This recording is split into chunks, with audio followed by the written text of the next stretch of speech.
तब तब कर निखरेगा जीवन, तप कर बनते देव महान। तप से मिलता जीवन का सुख, तप से मिलता जीवन दान।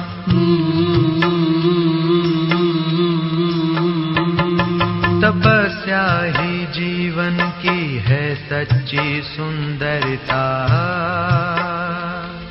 तपस्या ही जीवन की है सच्ची सुंदरता। तपस्या से जीवन में आती है मधुरता। ओम शांति। एक योगी कठोर तपस्या करता है, कई वर्षों तक तपस्या में बैठा रहता है शिव जी को प्रसन्न करने के लिए। और ऐसी कठोर साधना करते करते एक दिन भगवान प्रकट हो जाते हैं और कहते तुम्हें क्या चाहिए। तो वो कहते हैं मुझे अमर भव का वरदान दे दो, अमर बनने का। भगवान कहते हैं ऐसा वरदान मैं तुमको नहीं दे सकता। वो कहता है मुझे यही चाहिए, कैसे भी करके मुझे अमर बना दो। भगवान कहते हैं ये प्रकृति के विरुद्ध है, कोई अमर बन नहीं सकता, यहां तक कि देवताएं भी अमर नहीं है। परंतु वो कहता है मुझे अमर ही बनने का वरदान चाहिए। इतने वर्ष जो कठोर मैंने साधना की, क्या वो सब व्यर्थ चली जाएगी? मैंने इतना परिश्रम किया, इतना सब कुछ किया, सब व्यर्थ? वो कहता है नहीं, मुझे वही चाहिए।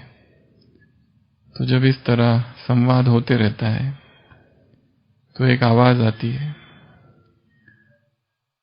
जिस पत्थर पर बैठकर उसने तपस्या की थी वो पत्थर ही बोल पड़ता है। वो पत्थर कहता है तुमने मेरे ऊपर 10 साल बैठ के साधना की, ये वरदान तो बाद में, अब मैं तुम्हारे ऊपर बैठ के 10 साल साधना करूंगा। तुम मुझ पर 10 साल बैठे और तुमने तपस्या का क्या कर ली? इतना अहंकार और इतना घमंड कि अभी डिमांड करने लग गए कि मुझे मेरी तपस्या का फल दो। वो कहता है मैं अब तुम पर 10 साल बैठूंगा। तब उसके होश ठिकाने आते हैं और वो सोचता है ये मैं क्या कर रहा था। और वो भगवान से माफी मांगता है और कहता है आपके दर्शन हो गए, बस और कुछ नहीं चाहिए।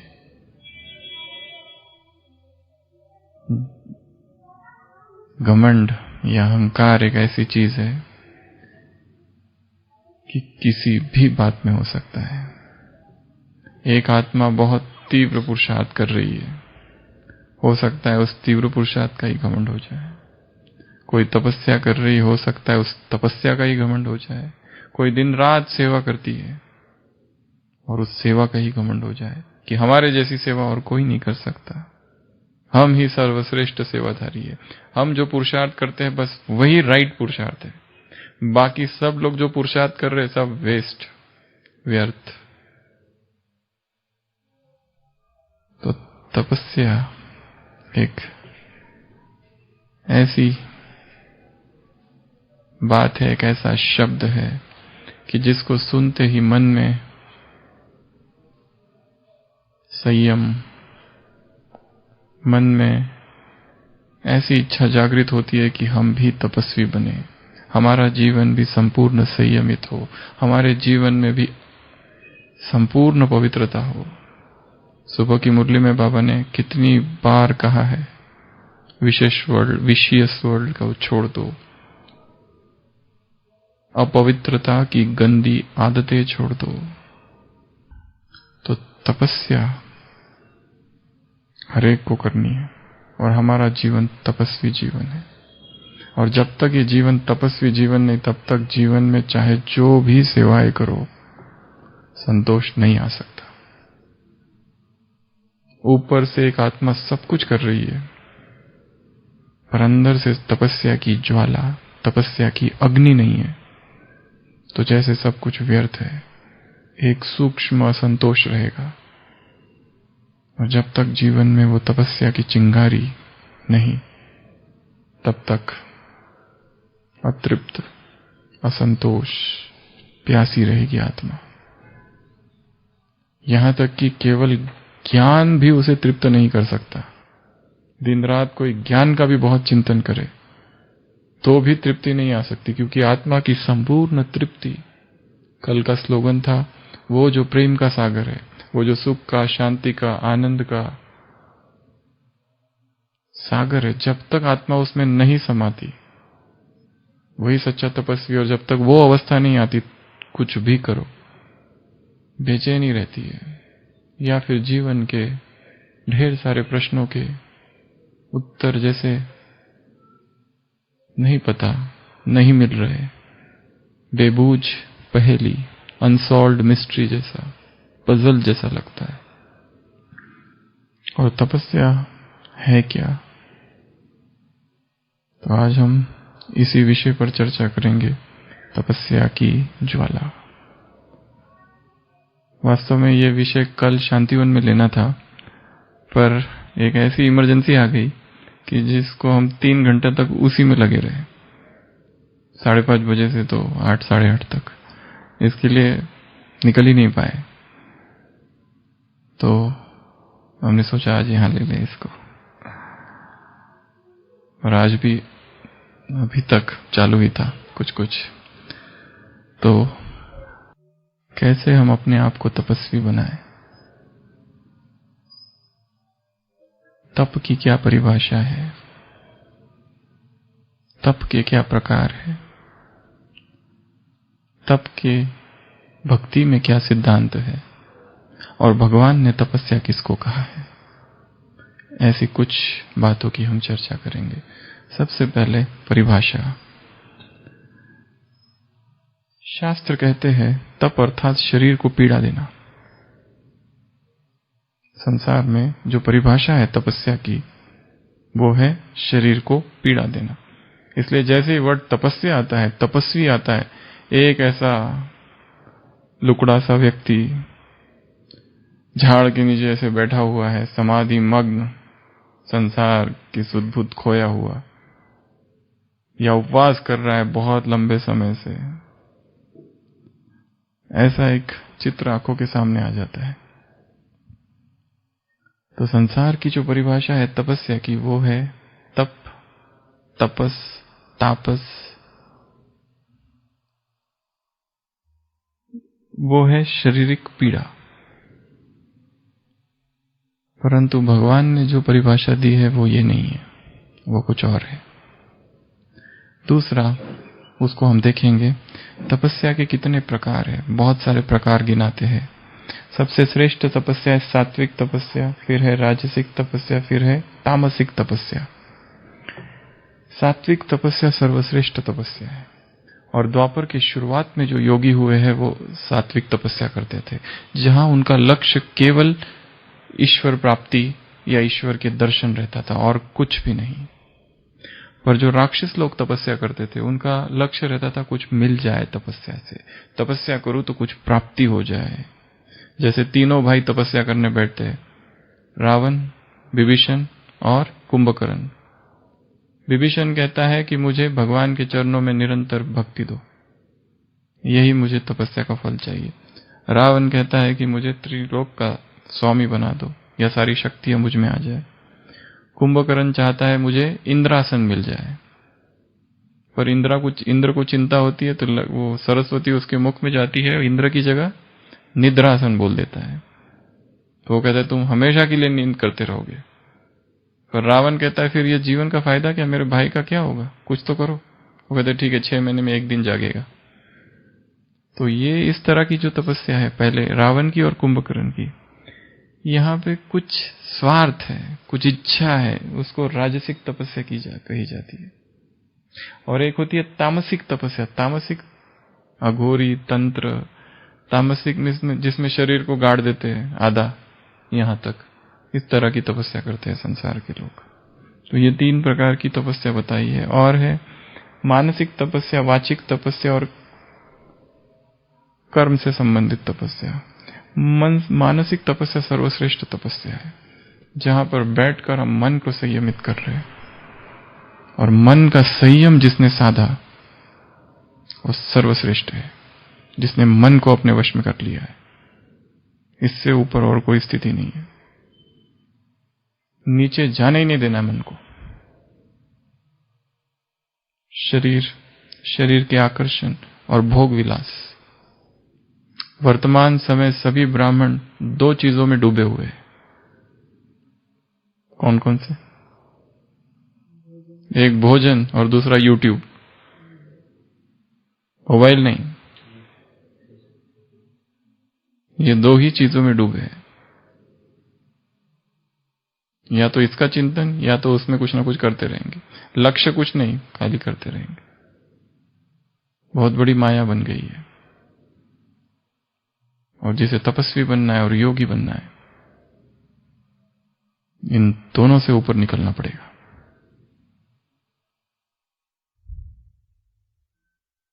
मानसिक तपस्या अर्थात मन को नीचे नहीं आने देना है, दुखी नहीं होने देना, उदास नहीं होने देना, गिरने नहीं देना, चाहे कुछ भी हो जाए, कठोर वज्र सा बना देना मन को। ये सारी साधना है शक्तिशाली बनने की। कोई आ जाए और हमको रुला दे, कोई आ जाए और हमको दुखी कर दे, कोई विचार आ जाए और हम डूब जाए, कोई भावना जागृत हो जाए और वो अस्थिर कर दे। इसलिए कभी कभी हमको लगता है हमने जो नियम बनाए वो तो बहुत अच्छे हैं। शाम का योग किया, 7:30 बज गए, उठ गए, काम पूरा हो गया। इसके लिए हम व्यक्तिगत रूप से कभी ऐसा करते हैं कि कमरे में ही बैठते हैं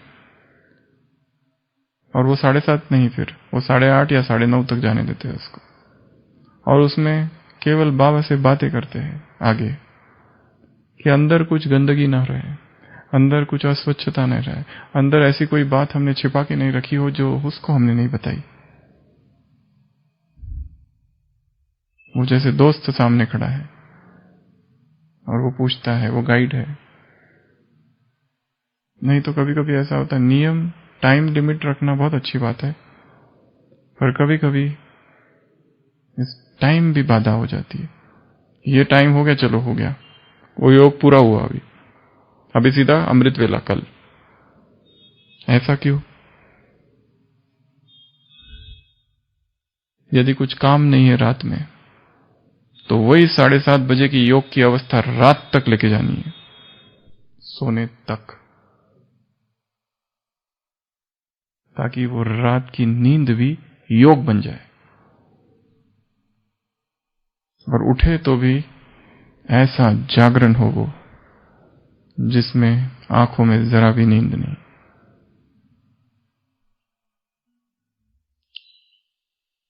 और हमने देखा है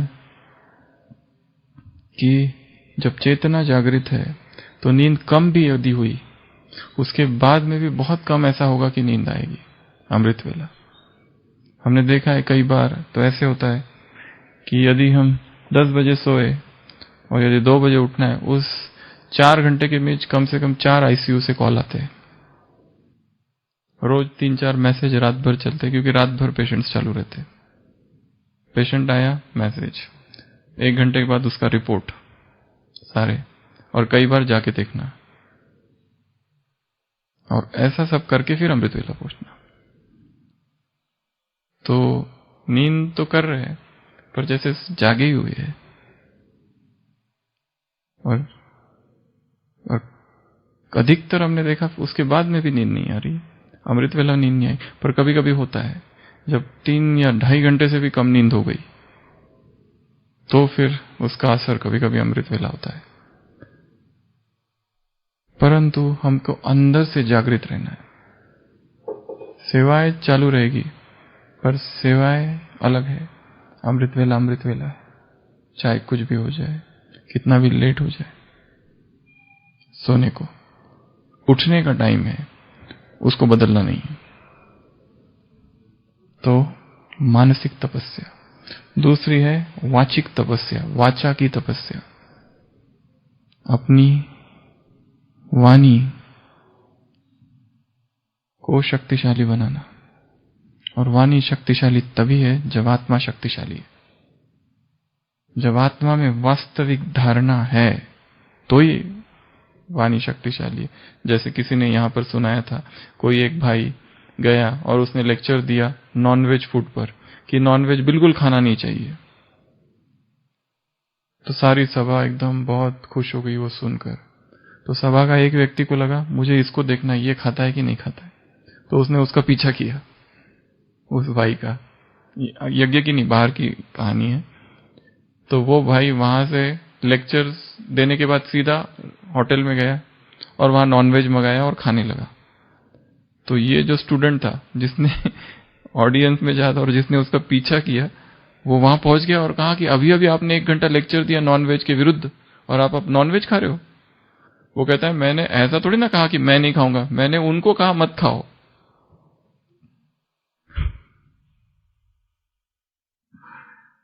ऐसी वाणी का कोई असर नहीं होगा।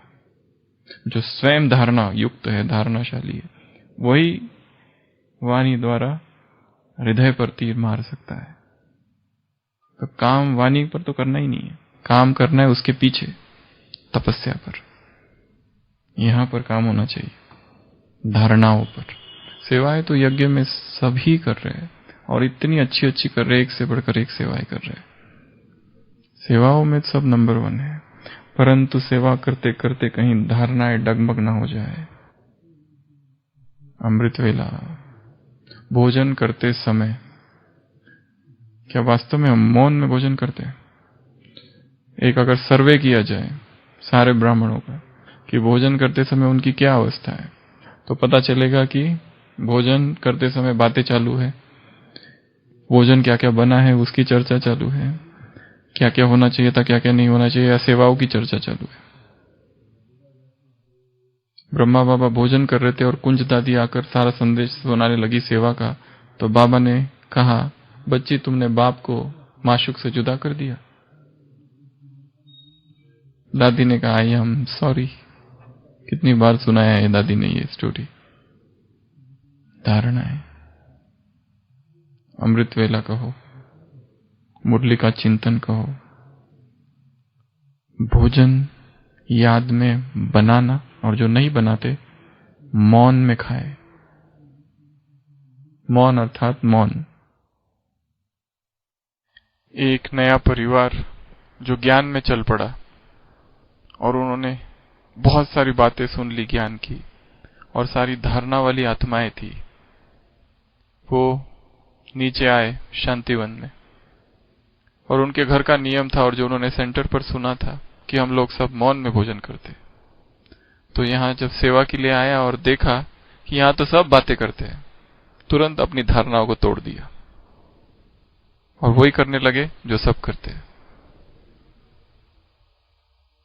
तो इसको क्या कहेंगे?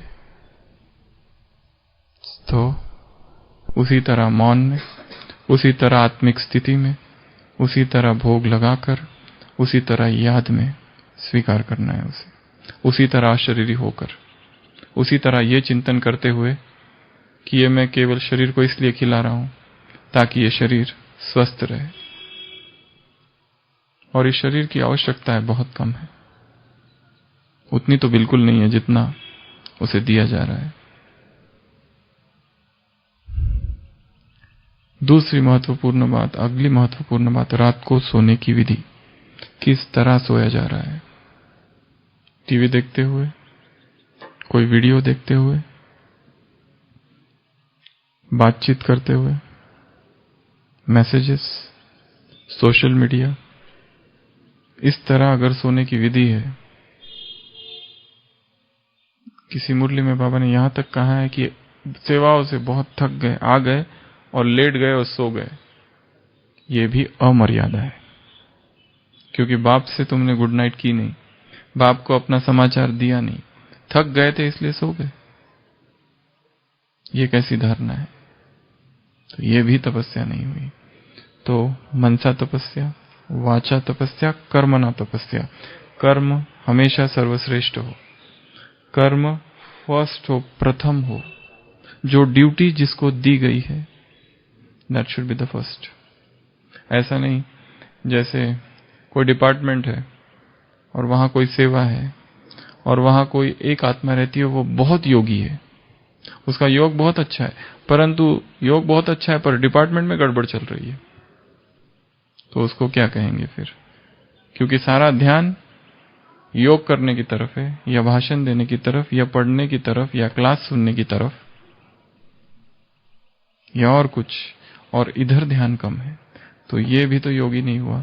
योगी की परिभाषा ये नहीं कि अमृत वेला उठ जाए, योगी की परिभाषा ये नहीं कि भाषण दे, योगी की परिभाषा ये नहीं कि क्लास सुने, योगी की परिभाषा ये नहीं कि बैठा बैठा योग करे। योगी की एकमात्र परिभाषा है योगी अर्थात वो कर्म योगी हो। ये सर्वश्रेष्ठ परिभाषा है योगी की, बाकी सब परिभाषाएं नीचे। ही हैज टू बी कर्म योगी।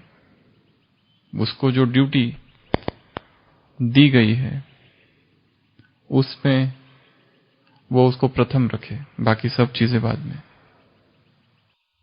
फिर बाबा चाहे नीचे आ रहे हो, चाहे ओम शांति भवन में किसी दादी का क्लास है, पर आपकी अगर ड्यूटी है तो ड्यूटी फर्स्ट, क्लास बाद में।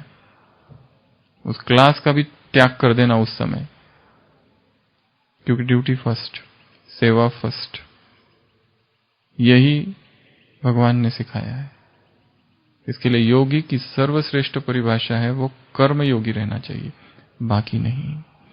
तो तपस्या, तो ये 3 प्रकार तपस्या के, और ये 3 प्रकार ये भक्ति मार्ग में है। ज्ञान क्या कहता है? तपस्या को हम 7 भागों में विभाजित करेंगे।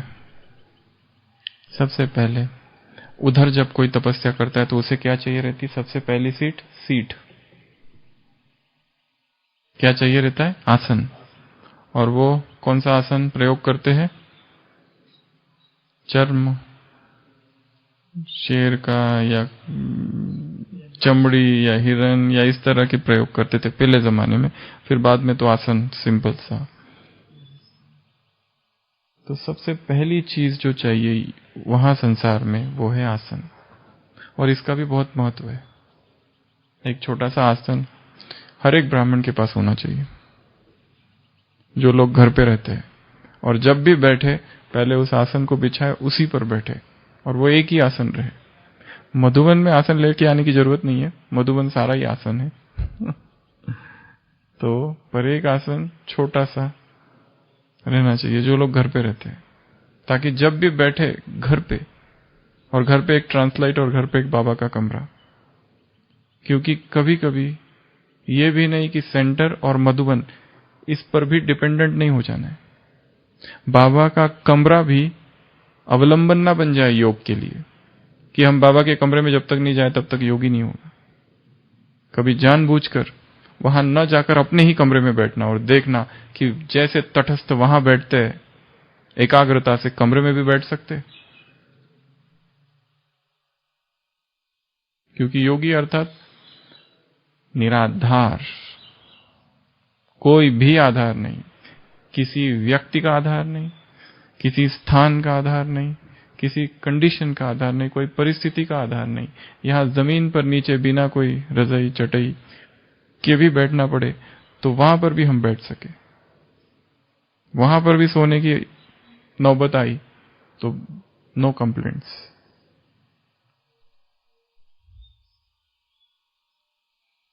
वहां पर वो आसन है, यहां पर हमारा आसन है सोमान का आसन। ये तो चलो स्थूल बात बताई, पर वो भी आवश्यक है। इधर भी आवश्यकता थी, उधर तो वो एक ही आवश्यकता थी, पर यहां हमारा है सोमान की सीट। जब भी योग में जाए, एक है उठे और सीधा गए योग में बैठे, जो करेंगे करेंगे। पहली कोई तैयारी नहीं है कि आज मुझे अमृत वेला या नुमा शाम इस एक सोमान के साथ शुरुआत करनी है। इसलिए ये सोमान तो आंख खुली कि रात में ही हमारा एक रेडी हो सोमान। उसी के सोमान के साथ हमने कई समय तक, कई सालों तक एक अभ्यास किया कि जैसे ही आंख खुली, मोबाइल लिया और उसमें जो वरदान है उस दिन का, उठते ही सबसे पहले उसको पढ़ लिया। और फिर उसके बाद जब स्नान कर रहे सुबह मधुबन में आने से पहले, तो स्नान करते करते भी उसी सोमान का चिंतन या उसी सोमान का अभ्यास, और मधुबन पहुंचते पहुंचते उसी सोमान का अभ्यास, और योग की शुरुआत ही उसी सोमान से, और फिर उसको ही ड्रिल में कन्वर्ट करके उसी के सकाश, उसी आधार से उठ जाना, आके खाली बैठ जाना और बाबा को देखते रहना या बात करते रहना, ये खाली योग नहीं है। ये है आरंभिक अवस्था, पर आगे भी तो बढ़ना है, संपूर्ण अशरीरी भी तो होना है। डेड साइलेंस की अनुभूति। तो उधर है स्थूल आसन, इधर है सोमान का आसन। दूसरा, उधर कोई झाड़ के नीचे तपस्या करता है, कई बार दिखाया झाड़ के नीचे। हम भी जब बैठे तो ये सोचे कल्प वृक्ष के नीचे तपस्या कर रहे हैं और छत्र छाया है परमात्मा प्रेम। झाड़ अर्थात उसकी छाया होती है ना, तो दो चीजें आ गई यहां पर। एक तो झाड़, तो ये सोचना कि मैं बैठा तो हूं परंतु ये जड़ें हैं और मैं जड़ों में बैठा हूं और सारा कल्प वृक्ष है और मेरी किरणें इस संसार की एक एक आत्मा को जा रही है, एक एक धर्म की, एक एक धर्म स्थापक को, जितनी आत्माएं हैं सतयुग त्रेता द्वापर कलयुग की, सब आत्माओं को ये किरणें जा रही है और मैं स्वयं परमात्मा छत्र छाया में हूं। ये दूसरी चीज। वहां केवल स्थूल झाड़, जैसे महात्मा बुद्ध को दिखाया है स्थूल झाड़, पर वहां पर भी ऐसा हो जाता है कभी कभी कि जो स्थूल चीजें होती है वही लोग ग्रहण कर लेते हैं। जब तक झाड़ नहीं मिलेगा तब तक तपस्या ही नहीं होगी, तो झाड़ की तलाश में जाते हैं।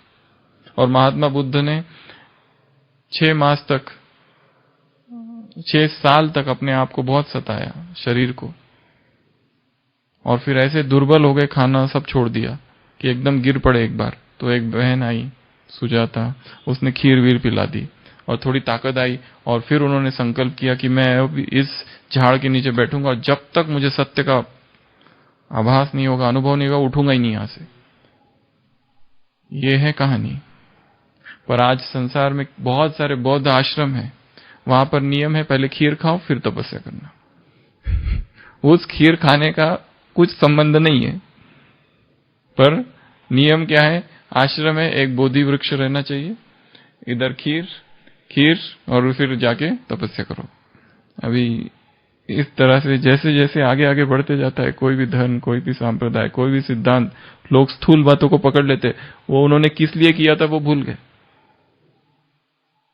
महात्मा बुद्ध एक ऐसा व्यक्ति था कि जिसने सबसे ज्यादा बात की अहिंसा की। हिंदुओं में जितनी हिंसा होती थी, बलि चढ़ाते थे, सबसे ज्यादा बात की। और आज बौद्ध धर्म में लोग नॉन वेजिटेरियन है। ये कैसे हो गया? जबकि उनके गुरु तो बुद्ध है और जिन्होंने तो एक ही शिक्षा दी, नॉन वेज, किसी प्राणी को मारना ही नहीं है, दुख देना ही नहीं है किसी को, फिर भी ऐसा कैसे हुआ? उसकी भी एक कहानी ऐसी है कि एक बार उनका एक शिष्य, क्योंकि उनके शिष्यों का ये नियम था कि जिसने जो दे दिया वो ले लेना, मना नहीं करना, ये क्यों दिया वो क्यों दिया, चुपचाप उसको खा लेना जो भी, और एक बार दिया बस वापस नहीं जाना। एक शिष्य एक बार घूमने गया और एक चील ऊपर से मांस का टुकड़ा लेके जा रही थी और उसने वो छोड़ा, वो बुद्ध था, वो जो शिष्य था उसकी थाली में गिरा। अब प्रश्न है इसका क्या करें, क्योंकि जो मिला है वो तो खाना है। तो महात्मा बुद्ध के पास गया, बोले कि अब क्या करूं? तो महात्मा बुद्ध ने निर्णय दिया खा लो, क्योंकि ऐसा बार बार तो नहीं होगा ना, क्योंकि अगर मैं इसको कहूं कि नहीं खाओ तो बाकी सभी करने लगेंगे ऐसे कि आज हमको ये घर का पसंद नहीं है, हम दूसरे घर का खाएंगे, यहां ज्यादा टेस्टी है, उसी घर में जाएंगे जहां टेस्टी है, जहां अमीर है। तो उन्होंने ये सोचकर ये निर्णय दिया कि ऐसा रोज तो होने वाला नहीं, रोज कोई चील आने वाली नहीं है ऊपर से मांस का टुकड़ा डालेगी। इस तरह नॉन वेजिटेरियन इंट्रोड्यूस्ड हो गया धीरे धीरे। तो वो बात क्या थी और कहां से कहां पहुंच गई। इधर संसार में यही सब चीजें होती है। तो चाहे वो बौद्ध आश्रम में खीर खाने की बात है, फिर ये नॉनवेज की बात तो सब जगह है, चालू हो गया उनका सबका खाना, जबकि मौलिक मूल सिद्धांत तो कुछ और था। तो दूसरी जो चीज है, तपस्या जब भी करो क्या चाहिए, एक झाड़। तीसरा, तपस्या वन में की जाती है। तपस्या संसार में फॉरेस्ट में, जंगल में जाके करते हैं, वीरान जंगल जहां लोग नहीं हो। हमें तपस्या हमेशा करनी है मधुबन में। हमें कहां करनी है? मधुबन में। चाहे संसार के किसी भी कोने पर व्यक्ति रहे, पर हमेशा यह समझना है कि जब भी योग में बैठे तो मैं कहां हूं? मधुबन में हूं। जो मधुबन में रहते उनके लिए भी, क्योंकि यहां रहते रहते ये भूल जाता है कि ये मधुबन है और मैं मधुबन में हूं। और ये वही स्थान है जो केंद्र है विश्व का। जो मधुबन अर्थात संपूर्ण अगर ये विश्व है, उसका केंद्र है मधुबन। ये हम भूल रहे हैं, कई बार भूल जाते हैं। इसके लिए पहले तो याद दिलाओ मैं हूं कहां। ये जो गेट जिसके थ्रू मैं एंट्री करता हूं, ये कौन सा गेट है? ये कौन सा है? जगह कौन सी है? स्थान कौन सी है? मधुबन की महिमा पर ही योग करना। कभी कभी पूरा योग एक मधुबन की महिमा पर। मधुबन क्या है? मधुबन कितना महान है? मधुबन कितना श्रेष्ठ है? मुरलियां चलिए मधुबन की महिमा पर, अलग से मुरलियां चलिए। मधुबन निवासियों की महिमा अलग, मधुबन की महिमा अलग।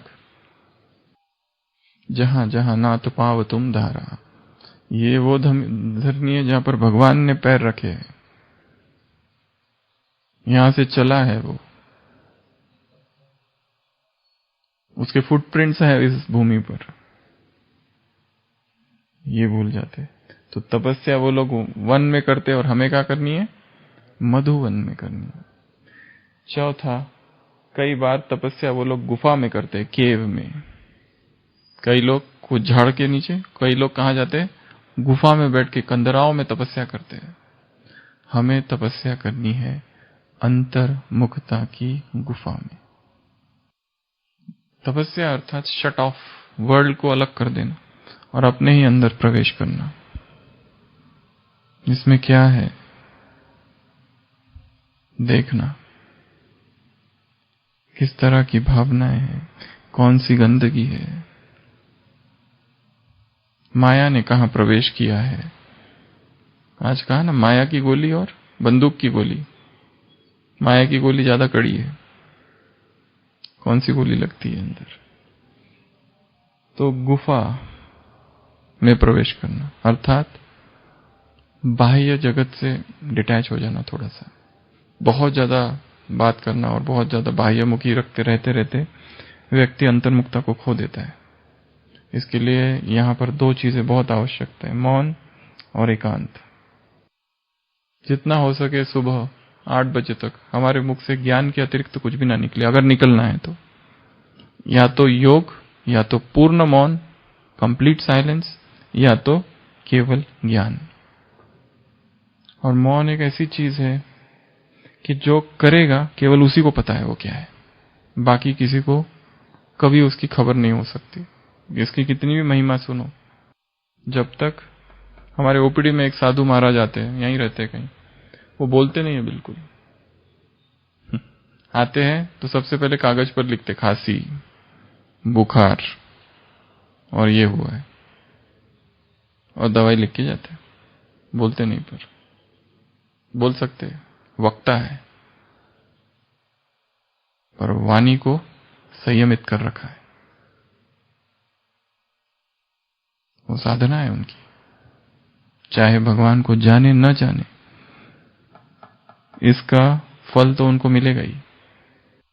इसलिए मौन साधना, मौन तपस्या, जैसे भोजन का उपवास है, भोजन के लिए उपवास, वैसे वाणी के लिए मौन।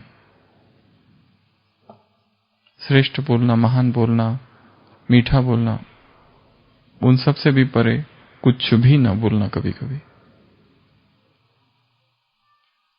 स्थूल रूप से ऊर्जा का संरक्षण, कंजर्वेशन होगा। दादी प्रकाशमणि जब थी तब शायद कई बार मौन भट्टियां हुई है मधुबन में। कुछ भी नहीं बोलना, कुछ नहीं करना, चुपचाप बैठे रहो। और लंबा समय जब मौन होता है तब कई बार हमको ये पता लगने लगता है क्या होने वाला है नेक्स्ट। क्योंकि इस प्रकृति में, इस संपूर्ण यूनिवर्स में सब चीजें जुड़ी हुई है, और जैसे जैसे हम उसके साथ जुड़ने लगते हैं सब कनेक्ट होने लगता है।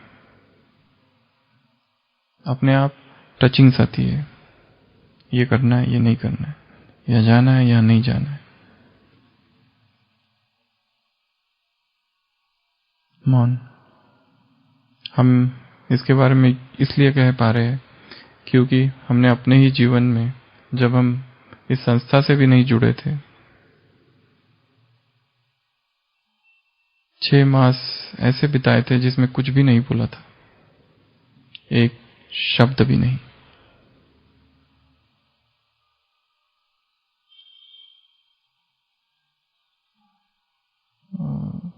और वो हमने प्रयत्न से नहीं किया था, अपने आप हुआ था, जो कि संसार की ओर जीवन जा रहा था, उस मौन ने रोक कर हमको भगवान की ओर टर्न कर दिया।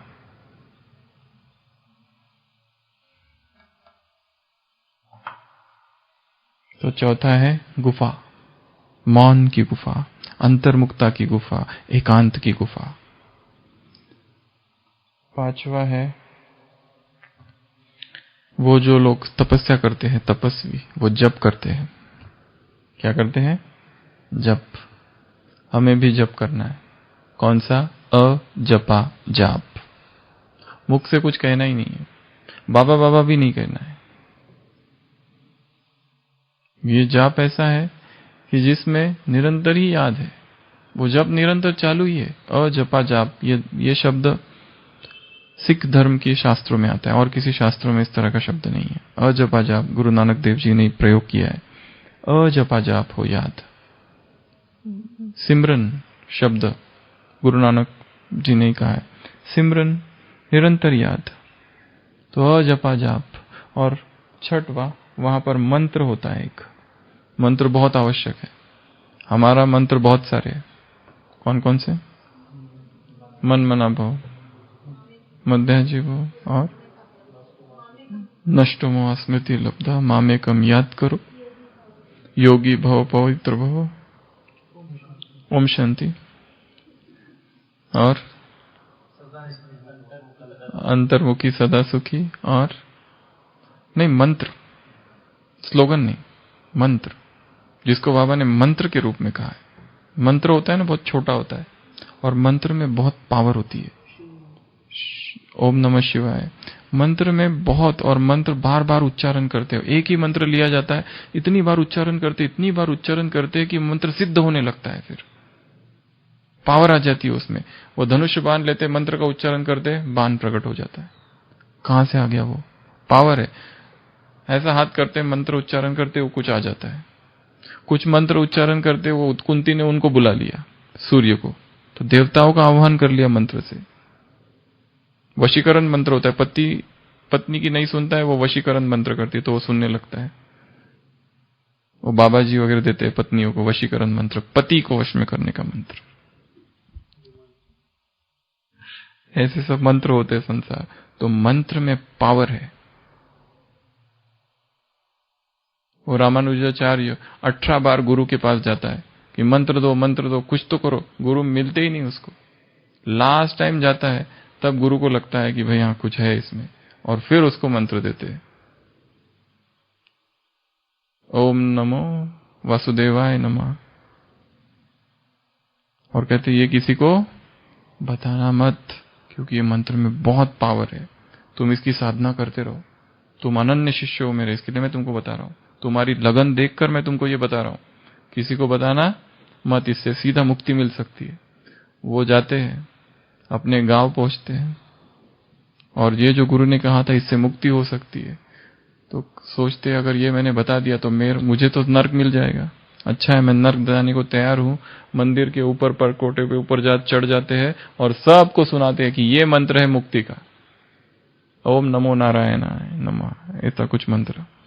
और वो सबको सुना देते। गुरु इतने नाराज होते, कहते मैंने ये सोचा नहीं था तुम ऐसा करोगे, ऐसा धोखा दोगे, स्वप्न में भी नहीं सोचा था तुम्हारे बारे में। वो कहता है आपने ही तो कहा था इससे मुक्ति मिलेगी, तो क्यों ना सबको मुक्ति मिले। मैं नरक में जाऊंगा चलेगा। तो मंत्र में इतनी पावर होती है। तो हमारा मंत्र बहुत सारे, एक ही मंत्र नहीं पकड़ लेना खाली। योगी भव पवित्र भव वरदान भी है, मंत्र भी है। तो मंत्र के रूप में योगी अर्थात जो क्या करे, मंत्र जाप। तो एक होता है जाप, वो तो अजपा जाप है, मुख से नहीं बोलना है, निरंतर। जैसे यहां से तेल हम ऐसे डाल रहे, वो धारा कैसी होती है, बीच में कुछ गैप होती है क्या डालते समय? अविरल धारा होती है, अनइंटरप्टेड। वैसी अविरल धारा, निरंतर बहती रही धारा। कठिन से कठिन परिस्थिति में अंदर ही अंदर चिंतन हो, कुछ तो हो, बाबा का आह्वान चालू रहे, बाबा को धन्यवाद देते रहे, कुछ ना कुछ लिंक बनी रहे, या किसी ना कोई संबंध से याद करते रहे, कुछ तो होता रहे अंदर।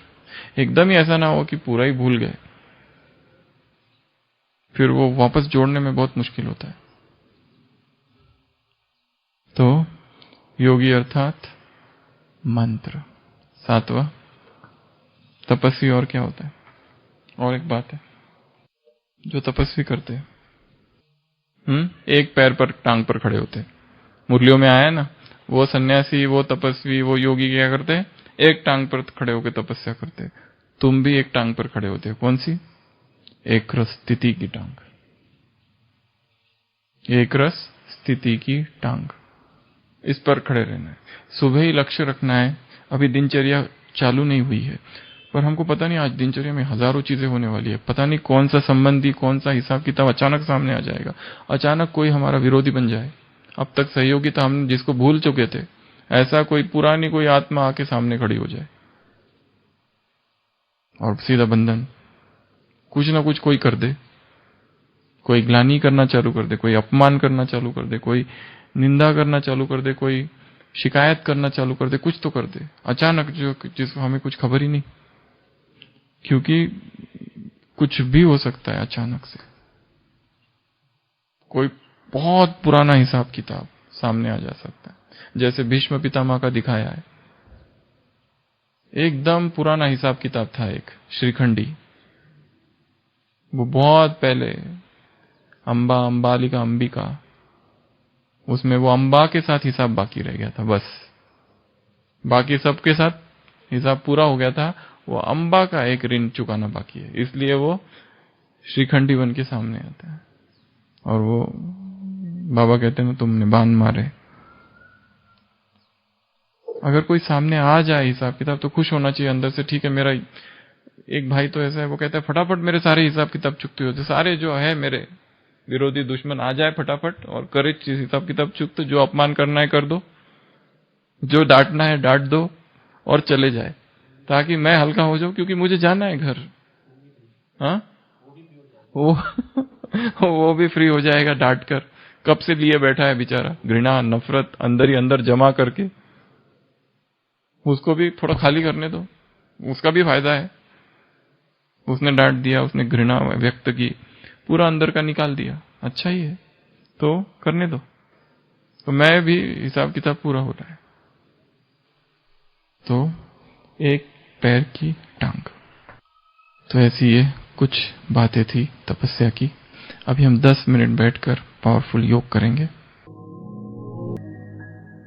लगी लगन बस एक यही, लगी लगन बस एक यही, लगी लगन बस एक यही, लगी लगन बस एक यही, लगी लगन बस एक यही।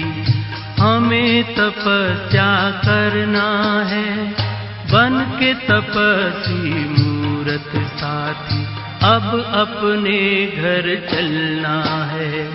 लगी लगन बस एक यही, लगी लगन बस एक यही। हमें तपस्या करना है, बन के तपस्वी मूरत साथी, अब अपने घर चलना है। लगी लगन बस एक यही, लगी लगन बस एक यही।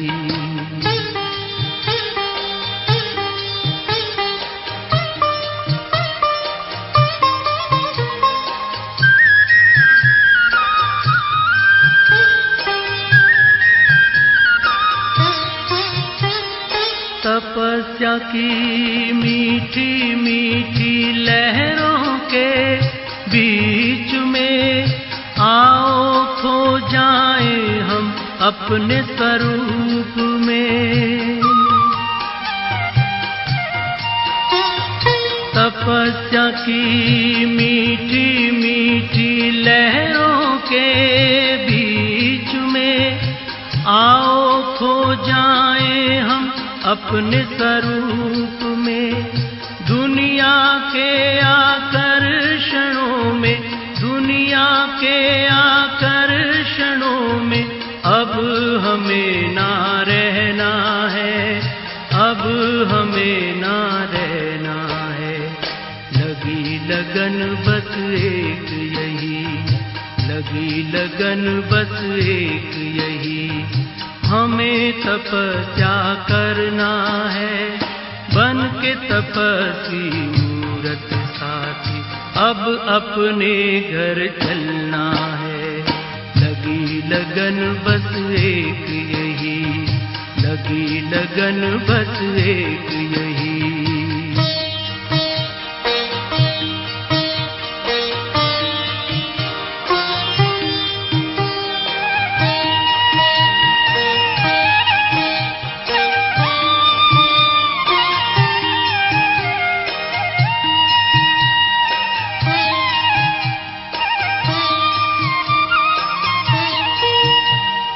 हमने लिया संकल्प आज अपने मन में, बनना तपस्वी हमें इस जीवन में।